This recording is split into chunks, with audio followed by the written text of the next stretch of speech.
आज के इस ऑनलाइन क्लास में एक बार पुनः आप सभी का स्वागत है।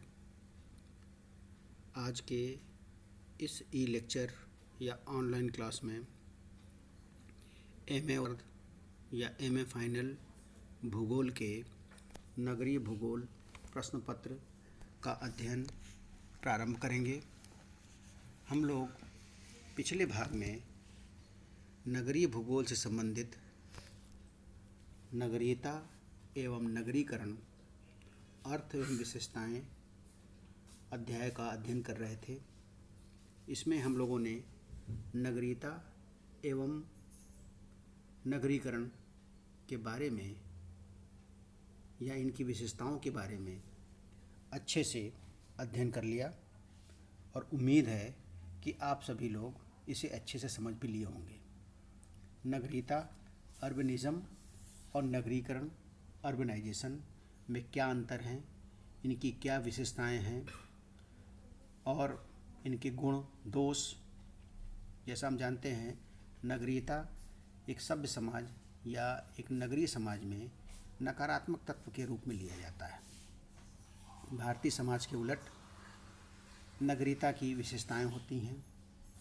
नगरीकरण एक प्रोसेस है जिसमें कोई भूभाग या कोई क्षेत्र नगरीय क्षेत्र में परिवर्तित होता है या किसी क्षेत्र की नगरीय जनसंख्या में एक कालक्रम के अनुसार या कालक्रम में वृद्धि होती है। संपूर्ण जनसंख्या में नगरीय जनसंख्या में होने वाली वृद्धि को भी नगरीकरण के अंतर्गत सम्मिलित किया जाता है। अब इसके आगे हम लोग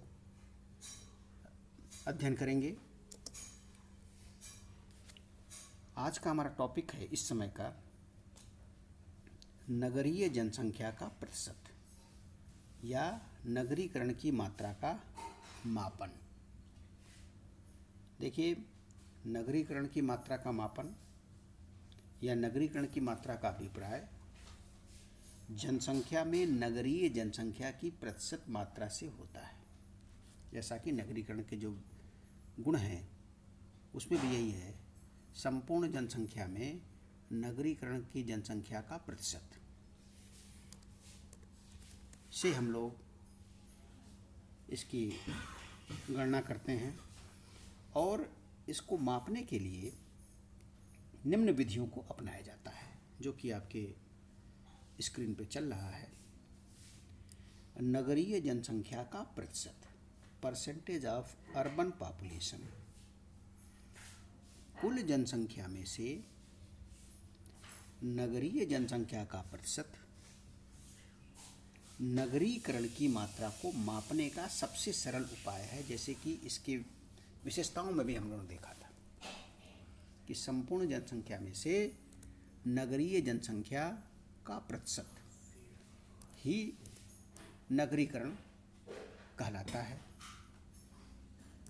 इसको हम लोगों ने अच्छे से समझा था और यहाँ मापने की विधि बताई गई है।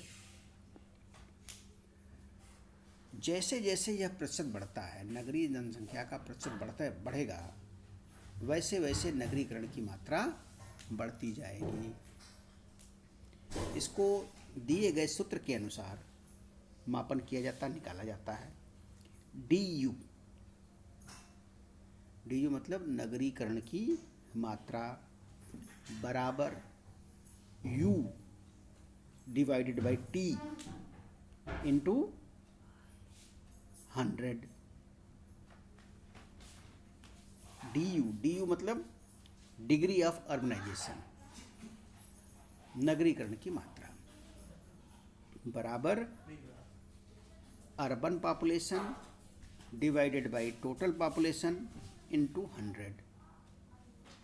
DU नगरीकरण की मात्रा, U अर्बन जनसंख्या, नगरीय जनसंख्या और T टोटल पॉपुलेशन या कुल जनसंख्या। ये फार्मूला है। इस फार्मूले के आधार पे हम लोग बड़े अच्छे से किसी क्षेत्र की नगरीकरण की मात्रा को निकाल सकते हैं। इसमें हम लोगों ने देखा होगा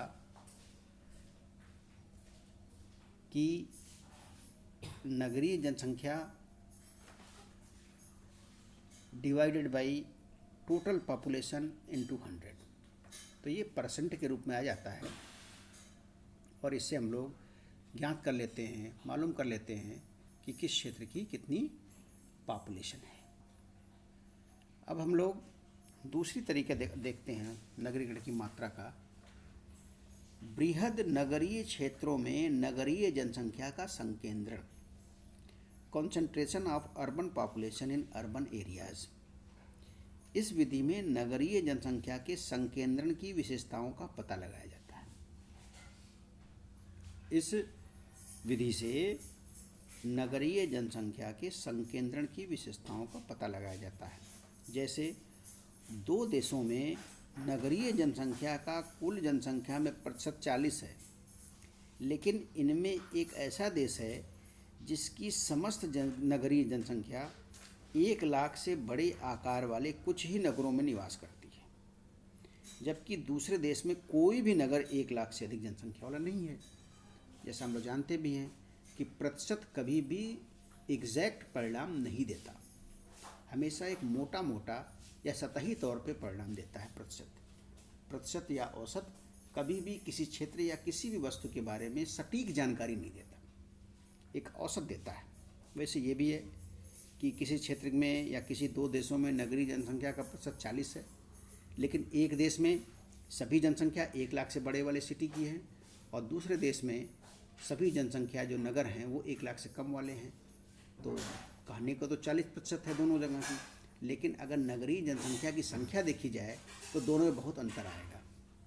तो ये इस प्रकार से अंतर देखने को मिलते हैं और गिब्स महोदय ने इस अंतर को पहचानने के लिए एक फार्मूला दिया है,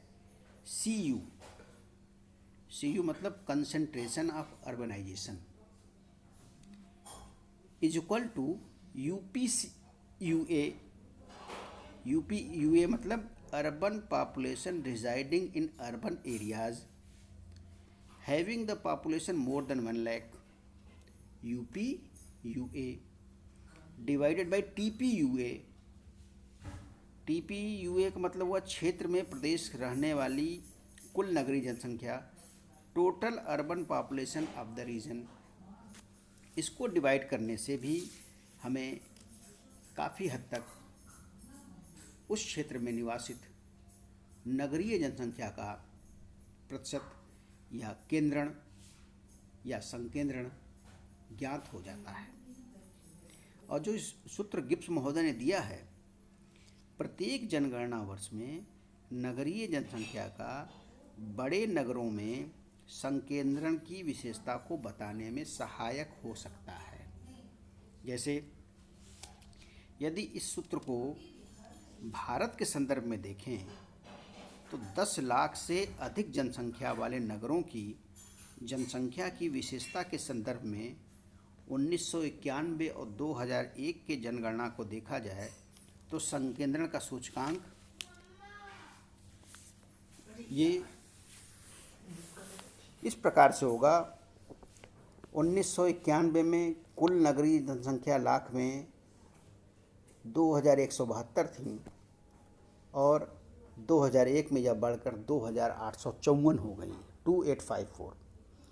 और 10 लाख से अधिक आकार के बड़े नगरों की कुल जनसंख्या 1991 में 707 और 2001 में 1079 और संकेंद्रण सूचकांक 1991 में 32.53 और 2001 में 32.79 तो ये विभिन्न प्रकार की परिस्थितियों में संकेंद्रण मापने का एक अच्छा फार्मूला है। इसे हम लोग देख सकते हैं वर्ष वाइज, जनगणना वर्ष के अनुसार भी इस प्रकार की गणना की जा सकती है। और यह सूत्र जो है नगरीय जनसंख्या को बड़े नगरों में जनसंख्या के संकेंद्रण से संबंधित माना जाता है। यह प्रतिशत परिवर्तन नगरीय जनसंख्या के वितरण को समझने में सहायक होता है। तो हम लोगों ने आज नगरीय जनसंख्या मापने की या नगरीकरण की मात्रा को मापने का प्रयास किया। आप लोगों ने इसे ध्यान से सुना, बहुत बहुत धन्यवाद। शेष अगले भाग में अध्ययन करेंगे।